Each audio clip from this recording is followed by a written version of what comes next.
Hello, you idiots following me on YouTube! Stop motion internet snark master, stop motion reviewer here with his existential dread fueled funny noises make you laugh style stop motion review. Today we'll be taking a look at the strange specimen that is Earthrise Megatron, and holy shit what a weird specimen he is. The Earthrise line so far has been a shit show of hit or miss figures with arguably terrible parts forming, or just being too G1 for even my G1 or boomer self to handle.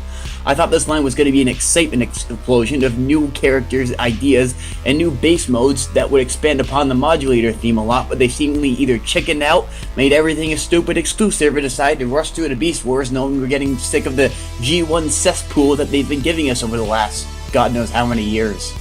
One figure that's gained a lot of controversy is Earthrise Megatron.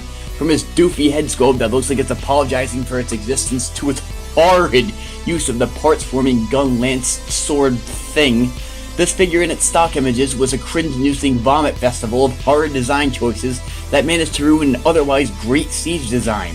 But if you know what I mean, Hasbro isn't exactly great about advertising their figures. Like, who the shit pays these photographers to do this? You're supposed to make the figure look good, not show us all the problems it has. It's like someone's trying to warn us not to get it. This is why I simped into getting him anyways, because despite being a siege retool, and a very lazy one at that, I wanted to consume product and give them a fair chance anyways. Anyways, let's take a look at this metal as fuck maniac of doom.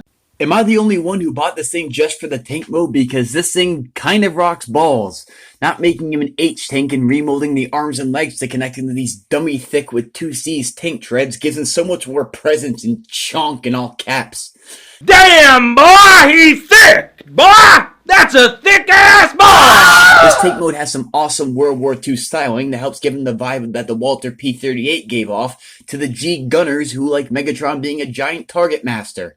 The barrel is shaped to be much more thin with a thickened port at the end for maximum carnage! The front of the tank has some additional tampographed on detail that looks like bolted on panels that were kind of poorly drawn on by Doodlebob from that one episode of SpongeBob where they found a giant pencil.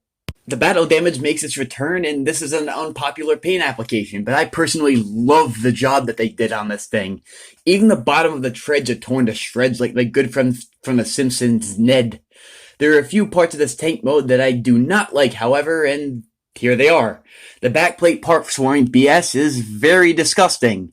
The feet hanging out of the ass end, which could have been covered up with some black paint, is extremely lazy, and the hollow front of the vehicle mode really pisses me off. While the Siege version had an intricate series of hinges that covered this up, Earthrise gives up because it's Monday and he didn't want to deal with that right now. The tank turret maintains its 360-degree rotation as this is a retool of Siege, but the top of this turret does kind of a bad job of blending into the rest of the tank. It looks like the top hatch was removed for maintenance and some lunatic stole it and drove it into traffic in a rampage, much like a modern-day killdozer. Look at that story, by the way, because it's some crazy shit. Before I get off topic with more incomprehensible rambling over nothing, let's transform this madman. Much like the Siege version of this figure, you have to remove the front of the tank to get this sword lancer thing, but the back plate has to be stupidly removed because it was supposed to fill out the tank apparently. After this, you have to unclip the thighs from the side and fold down the heel and toe, which yes, does involve some plastic flexing. Once you do this, you have to open up each individual thigh and rotate the asinine thigh swivelage on this thing, which gets swooshed between the tank treads and is very difficult for you to grip. This step is a particular pain in the butt, but we can all live with it, I guess. After this, you have to bring the hips in together and stand the figure up to get a better animation angle. Rotating the waist 180 degrees and folding the tank treads into this complex series of hinges while draping the arms around the silhouette of the figure makes this transformation somewhat of a pain to do. But once you do that, everything is straightforward with just flipping down the fists and fusion cannon and unclipping his head, which yes, is solidly locked into place this time, unlike the flippity-flappage nonsense of the Siege version.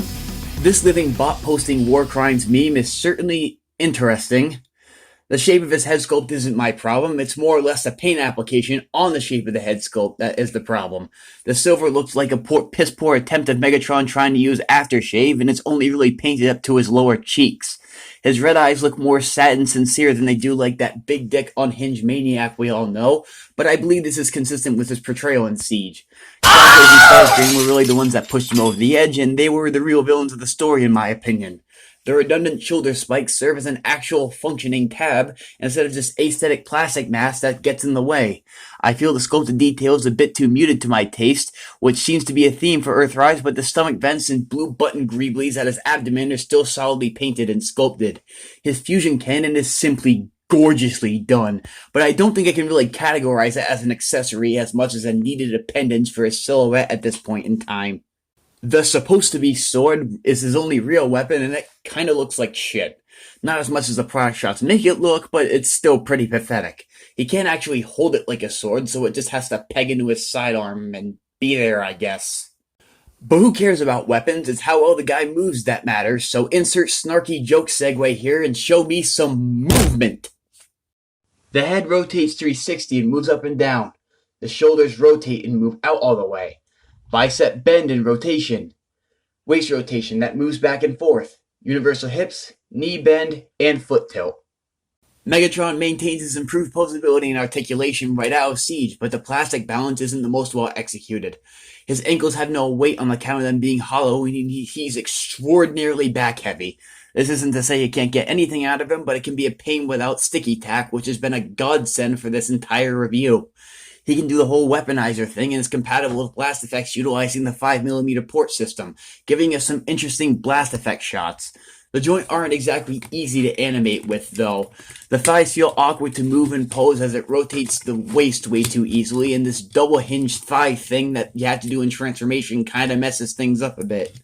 His shoulders do a very poor job of actually tabbing in securely, so they will butterfly out, but at least it's an extra articulation hinge that came over from the Siege retool. The heels have a tendency to pop off and feel incredibly cheap, much like the Siege version, but despite some QC adjustments being needed, I feel that Earthrise Megatron will stand the rest of the time for the most part. All in all, Earthrise Megatron's kind of a mixed bag. He isn't the best Megatron I own, that would be the Siege version in all of his silvery greatness, but he still is a somewhat cool figure. He has chonk presence, a dumbass weapon, and lots of charisma despite his egregious flaws. In my opinion, he's like a 7 out of 10, so if you're a diehard Megatron fan, wait for him to wind up on sale because there's a 99% chance these guys are going to wind up in overstock at Ross. This has been the Stop Motion Internet Snark Machine Stop Motion Reviewer signing off for his Earthrise Megatron review. And remember kids, don't mess with Megatron.